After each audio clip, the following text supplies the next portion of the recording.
Assalamualaikum warahmatullahi wabarakatuh. Kembali lagi bersama TS Channel, channel yang menyajikan informasi, edukasi, kisah, dan misteri di belahan dunia ini yang mungkin belum terungkap.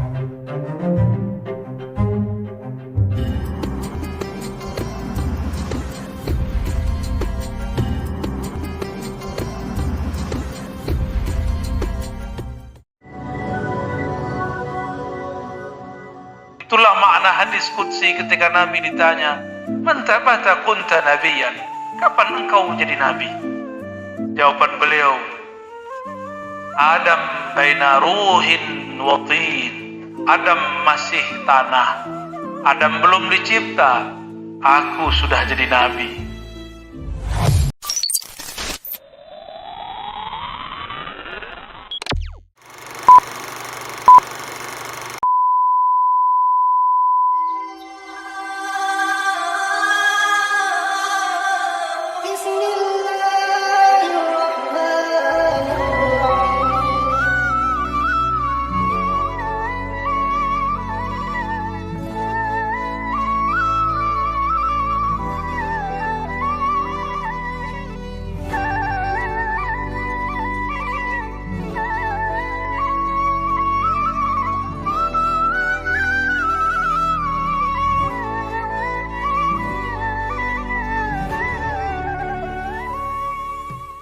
Dan alhamdulillah kita bagian daripada orang yang hidup di tanah Jawi yang kemudian diterjemahkan menjadi Nusantara. Negeri ini menjadi negeri surganya orang-orang yang bersolawat kepada Nabi Sallallahu Alaihi Wasallam. Bahkan tempat kelahiran Nabi Muhammad Sallallahu Alaihi Wasallam, bahkan kotanya. Maka nikmat apalagi yang engkau dustakan? Jika benar engkau bersolawat, maka hidupkanlah sunnah sayang menyayangi. Hidupkanlah sunnah menghabiskan rasa dendam di hati. Maka bukan bagian dari umat Nabi Muhammad SAW orang yang menyimpan emosi dan kebencian di hati. Ayat yang dibaca imam kita tadi itu dalil bertasawuf. Allahu nurus samawati wal ardh. Allah lah nur langit dan bumi. Nur Allah itu disebutlah Nur Muhammad Sallallahu Alaihi Wasallam. Kenapa Nabi Muhammad disebut Nurullah? Awal Allah meniupkan ruh. Kita boleh sebut ruh itu bernama Ar-Ruh Al-Akbar. Apa namanya? Ruh Agung. Allah menamakannya dengan nama yang mirip dengan ahadiyahnya. Jika Allah menyebut dirinya Qul huwallahu ahad, maka hembusan pertamanya disebut dengan Qul huwa Ahmad. Disebut apa? Ahmad. Apa beda ahad dan Ahmad? Ada mim. Betul. Ada mim. Mim itulah yang disebut dengan pandang Allah kepada Ahmad. Dari mim itu dikeluarkan menjadi Muhammad. Apabila Allah memandang kepada Ar-Ruh Al-Akbar tadi, Ahmad, keringatnya mengeluarkan cahaya. Cahaya itulah yang disebut Nur Muhammad Sallallahu Alaihi Wasallam. Jadi arwah-arwah suci itu awalnya cuma 124.000, tapi satu itu bisa memancarkan cahaya yang banyak. Karena cahaya itulah maka kita tersentuh untuk berselawat kepada Nabi Sallallahu Alaihi Wasallam. Betapa dahsyatnya cinta umat akhir zaman. Dia belum pernah bertemu Rasulullah, tapi dia merindukan Rasulullah. Betapa hebatnya ma'rifat mereka tentang Nabi Muhammad. Meskipun tidak bertemu fisik, tapi mereka betul-betul kenal Nabi Muhammad Sallallahu Alaihi Wasallam. Namun Allah tidak mau sang Nabi ini muncul, dibangkitkan lebih awal. Meskipun dia sudah Nabi pada masa azaliyah, Ahmad itu adalah nubuat pertama. Jadi Ahmad itu nubuat pertama. Itulah makna hadis qudsi ketika Nabi ditanya, "Man tabata kunta nabiyan?" Kapan engkau jadi nabi? Jawaban beliau, "Adam baina ruhin wa tin." Adam masih tanah. Adam belum dicipta. Aku sudah jadi nabi. Maka Nabi Muhammad diangkat jadi nabi bukan umur 25. Tidak ada dalil yang mengatakan beliau diangkat umur 25. Semua dalil yang sahih menyebutkan beliau diangkat sebelum alam semesta ini Allah ciptakan. Yang pertama dihembuskan itulah nubuat Ahmad, kenabian Ahmad.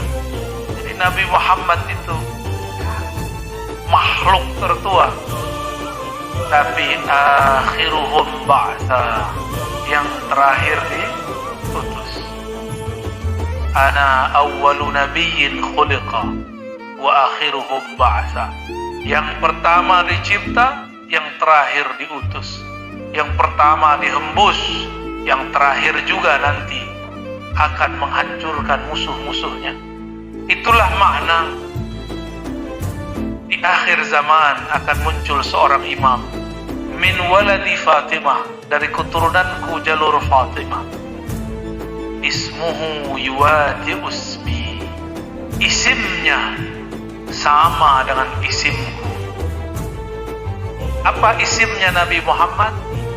Ahmad. Isim, apa makna isim? Apa arti isim? Nama, itu terjemahan. Al-ismu al-wasam. Al-wasam huwa al-alam.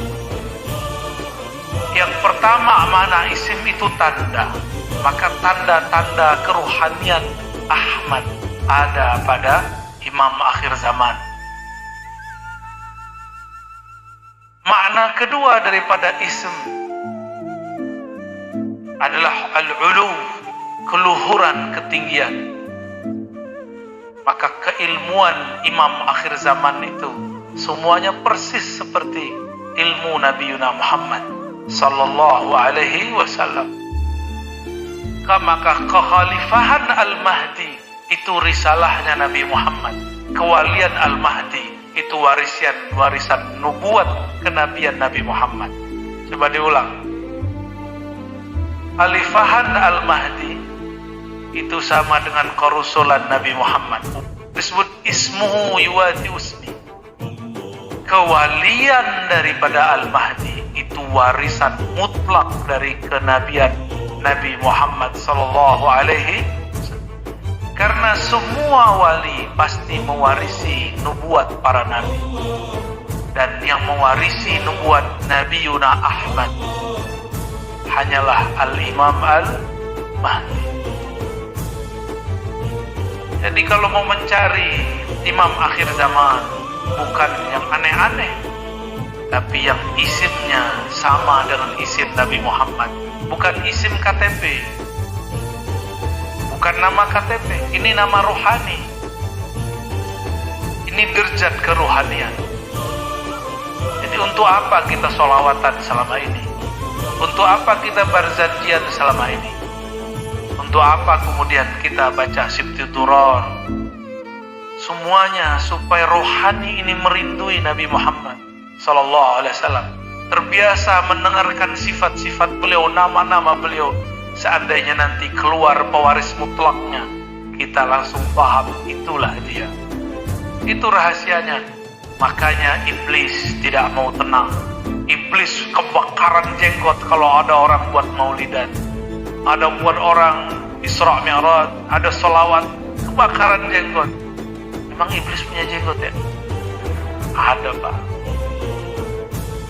Maka dia pinjamlah tubuh setan-setan manusia yang bergelar-gelar kiai dan ustaz juga, lalu membid'ahkan salawat kepada sang nabi kita, Nabi Yuna Muhammad sallallahu alaihi wasallam. Tapi kita husnuzon, semoga yang membid'ahkan itu karena dia masih jahil. Namanya orang jahil kadang gak sadar dia jahil. Namanya jahilun murakkabun.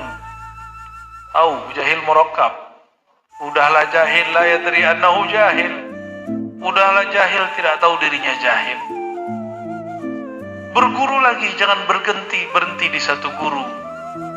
Yang mutlak benarnya cuma Nabi Muhammad sallallahu alaihi wasallam. Itu pun benarnya Nabi, para sahabat pun kadang-kadang diberi ujian. Satu kali Nabi melewati suatu padang rumput, padang kurma. Tiba-tiba Rasulullah melihat ada orang cocok tanam gandum dan kurma. Apa kata Nabi? Coba kamu lakukan teknik ini. Lalu mereka melakukan. Alhamdulillah, akhir tahun mereka gagal panen. Ini ujian, syakkah dengan Nabi. Apakah mereka meragukan nubuat Nabi Muhammad SAW? Maka ini akan terjadi nanti pada Al-Imam Al-Mahdi. Dia nanti bilang, nanti bakal begini insya Allah. Coba kamu lakukan ini. Ternyata tidak terjadi. Apakah pengikut di sekitarnya syak kepada dirinya? Ternyata Nabi jika salah, salahnya disengaja Allah. Supaya orang mampu membedakan ini nubuatnya, ini basyariahnya. Basyariah sisi manusiawi. Maka salahnya Nabi itu benar. Beliau dibuat salah supaya orang bisa tetap benar. Nabi suatu kali sholat subuh 3 rakaat. Sahabat bertanya, wahai Rasulullah, apakah subuh semenjak saat ini bertambah menjadi 3 rakaat?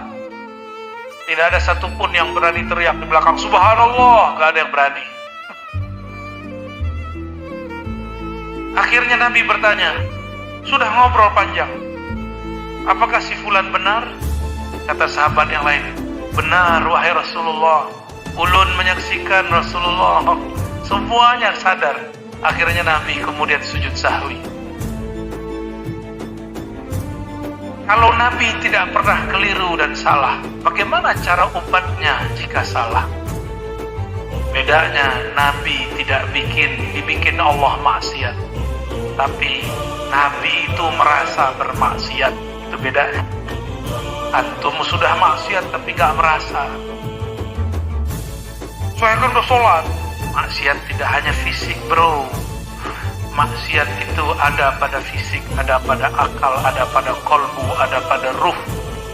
Maksiatnya ruh tidak memandang Allah. Maksiatnya kolbu lalai mengingat Allah. Maksiatnya akal berpikir dengan hawanya. Maksiatnya badan, mata jelalatan, telinga berghibah, tangan memegang yang haram, perut memakan yang syubhat, dan lain sebagainya. Kita mungkin sudah tidak maksiat zahir, tapi hati penuh dengan kebencian kepada sesama muslim. Itu juga maksiat. Antum mungkin ahli tahajud, tapi melihat orang sholawatan benci, itu juga maksiat. Antum mungkin ahli sholat jamaah, cuma melihat imam jenggotnya kurang panjang langsung bilang imam kita ini gak ahli sunnah. Maka sunnah yang Nabi maksud bukan sunnah berpakaian saja seperti yang dikalamkan sebanyak orang-orang hari ini, bahwa pakaian sunnah begini dan begitu. Tidak, sunnah hakiki adalah berakhlak. Apa akhlaknya? Tidak menyimpan sedikit pun maksiat di kolbu. Kembali kepada surat An-Nur ayat 35. Allahu nurus samawati wal ard. Allah lah cahaya langit dan bumi. Cahayanya bumi, matahari. Mataharinya kolbu adalah nur Nabiuna Muhammad sallallahu alaihi wasallam. Maka kolbu siapa saja yang tidak terkena cahaya Rasulullah pasti mati. Katakan saya, tidak ada tuh nur-nur Muhammad tuh nggak ada. Yang ada nuwiru buyutakum bisolati waqti walawatil Quran. Cahayai rumahmu dengan sholat dan baca Quran. Dia ini nggak paham juga, pemahamannya masih harfiah. Yang mengajarkan kamu sholat siapa? Gerakan sholat itu dari siapa? Sallu kama ra'aitumuni usolli. Salatlah kamu seperti engkau melihat aku salat. Berarti gerakan salat dari siapa? Maka setiap gerakan itu ada nurnya. Yang bergerak awalnya ini siapa? Muhammad sallallahu alaihi wasallam. Maka nawwiru buyutakum bis salati wa tilawatil Quran. Itu maknanya Quran turun ke siapa? Nabi Muhammad SAW. Akhlaknya Nabi kita apa? Al-Quran. Isi kolbunya Quran. Darah dagingnya adalah nurul Quran. Maka Quran itu cahayanya apa dan Nabi Muhammad SAW. Jadi jika disebut terangi rumahmu dengan sholat dan baca Quran. Sholat dan baca Quran itu adalah tetesan nur Nabi Muhammad sallallahu alaihi wasallam.